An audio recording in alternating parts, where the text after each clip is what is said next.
Ça y est, on y va. Les gars, c'est la Saint-Valentin. On y va. Un menu pour deux à 20 €. On va faire ça ensemble. Donc dans ce sac, j'ai les 20 € de course. Je vais vous montrer ce qu'on a dedans. Il faudra des agrumes, des oranges, une orange sanguine, des érelles. C'est pas de saison, mais vous les trouvez en conserve et c'est très bien. Du fromage de chèvre frais, de la confiture de figue, du gingembre. J'en mets toujours dans mes recettes. Je sais pas pourquoi, j'adore ça, mais j'en mets partout. De la crème, un citron.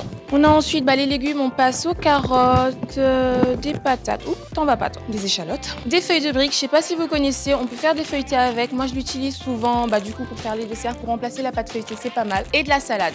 Pas très cher, 1 €, vous en trouvez dans tous les supermarchés. On passe à la recette.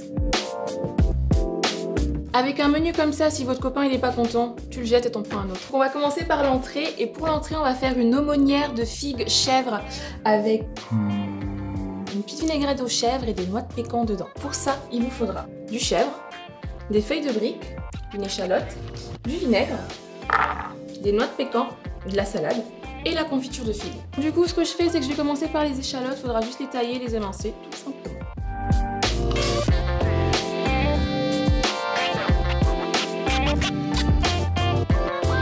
Et on passe aux noix. Vous pouvez soit les laisser entières si vous avez envie. Moi, je préfère les concasser puis ensuite les mettre dans la salade. Donc on en met une partie dans la salade et l'autre partie on la réserve qui ira dans l'aumônière du coup. Voilà. Donc là on va préparer les aumônières. Il vous faut donc du coup les feuilles de briques, je choisis d'en mettre qu'une seule. Vous pouvez en mettre deux pour que ce soit un peu plus épais, mais avec une seule ça ira très bien aussi.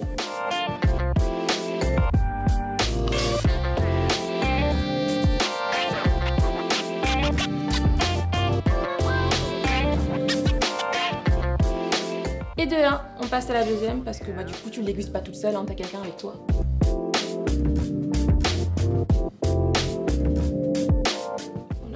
Sac comme ça et maintenant il faut juste venir le refermer. Donc vous prenez une ficelle à rôtir, voilà, j'ai de la paille, c'est ce que j'ai.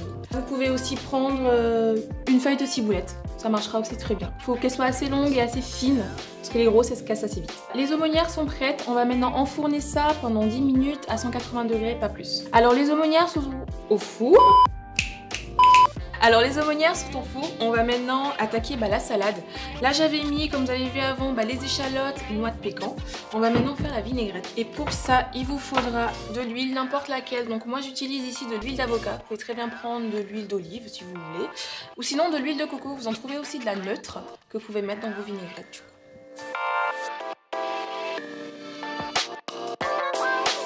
La petite astuce light que je fais pour ma vinaigrette, c'est que je rajoute un peu d'eau pour la rendre un peu plus healthy. On surveille la ligne, on n'est pas comme ça. Ça fait pas beaucoup de vinaigrette. Vinaigrette, non. Vinaigrette, c'est pas un mot qui existe. Donc ça fait pas beaucoup de vinaigrette, mais du coup, c'est pas pour arroser votre salade, c'est juste qu'il y ait un peu de vinaigrette.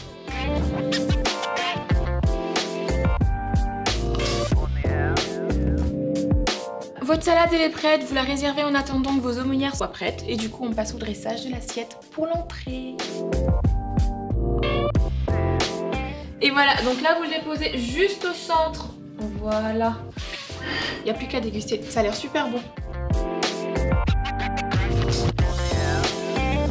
On va maintenant passer au plat de résistance et pour ça il vous faudra un rôti de bœuf, des carottes, 2 grosses pommes de terre, une orange, des érelles et de l'échalote. On va commencer d'abord par rôtir du coup notre rôti de bœuf qu'on va mettre au four, qu'on va cuire pendant une demi-heure à 180 degrés. Et pendant ce temps, on va s'occuper de notre sauce et de la purée de carottes à l'orange. C'est parti. Donc voilà la bête. On va juste l'assaisonner, mais tout simplement avec de l'huile, huile d'olive si vous avez. Là, moi, comme j'ai dit avant, j'ai de l'huile d'avocat. On va juste huiler légèrement. Il faut le masser. C'est le moment tendresse.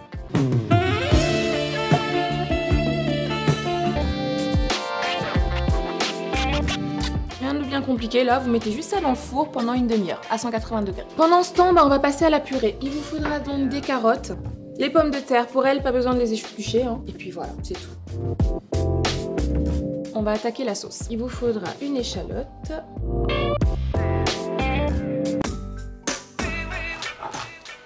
Séquence émotion. Pour la sauce, on va juste venir mettre un fond d'huile. Voilà. on va faire suer les échalotes. Ça veut dire les faire transpirer. Et il vous faudra donc le vinaigre, des érelles et un tout petit peu de sucre, un peu pour adoucir parce qu'avec le vinaigre, ça va être... Ne pars pas, reste là, on a besoin de toi. Ça va être un peu trop aigre.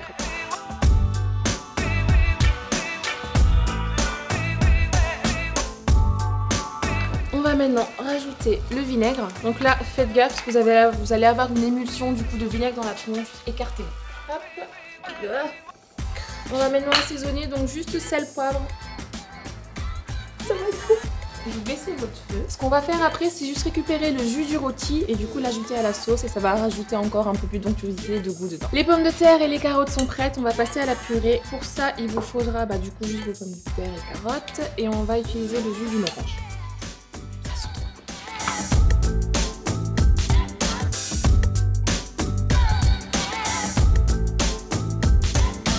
La purée, c'est bon, on passe sur la sauce. On va juste couper du coup notre rôti pour passer ensuite au dressage. On passe maintenant au dressage. On va venir mettre. Et avec le dos de la cuillère, on va venir, attention, moment technique, un petit effet pour avoir une jolie assiette. Donc vous prenez juste le dos de la cuillère et vous faites un arrondi.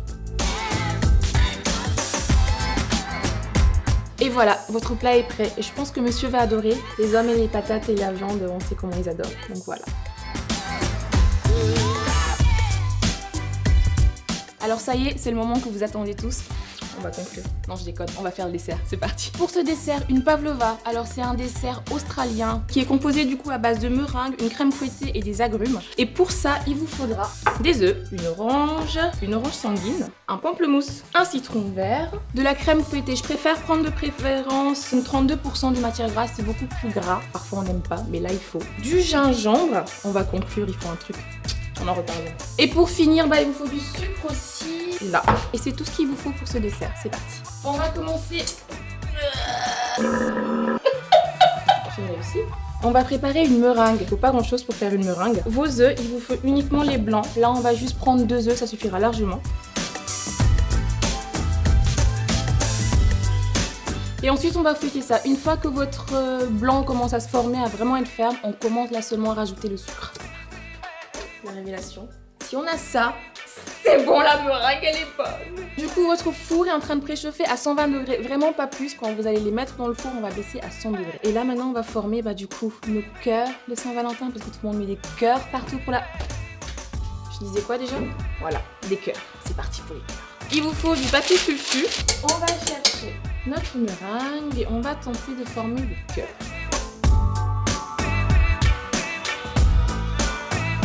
Voilà, vos 2 cœurs sont prêts, on va les enfourner pendant 1 heure à 100 degrés, pas plus. Maintenant on va attaquer du coup la garniture de la meringue. On va tout simplement faire la crème fouettée et après couper les suprêmes d'agrumes qu'on va mettre par-dessus. Yes.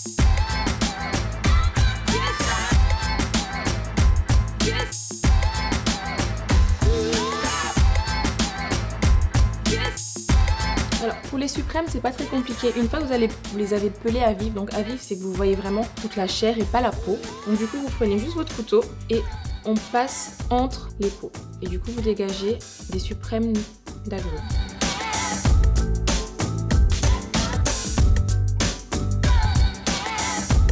Donc là, vous avez vos suprêmes d'agrumes, il ne reste plus qu'à dresser votre dessert. Du coup, votre crème a bien fouetté, donc du coup, on va mettre du gingembre dedans. Et l'astuce du jour, ce sera d'éplucher votre gingembre avec une cuillère. Je vous montre comment ça marche.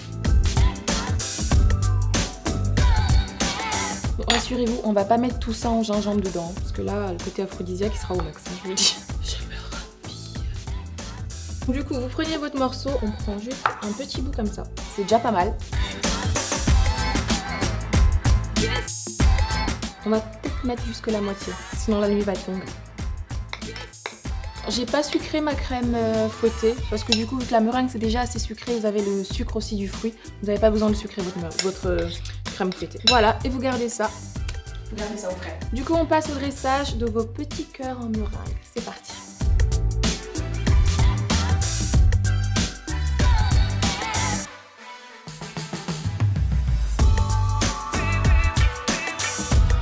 voilà, votre dessert pour la Saint-Valentin. Si là il adore pas, je sais pas trop, changez de chéri, ça sert à rien. En tout cas moi je vais me régaler. Allez salut.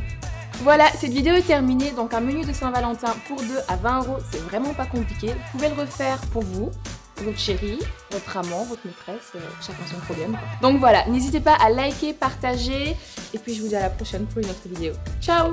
Ah, et surtout abonnez-vous, merci.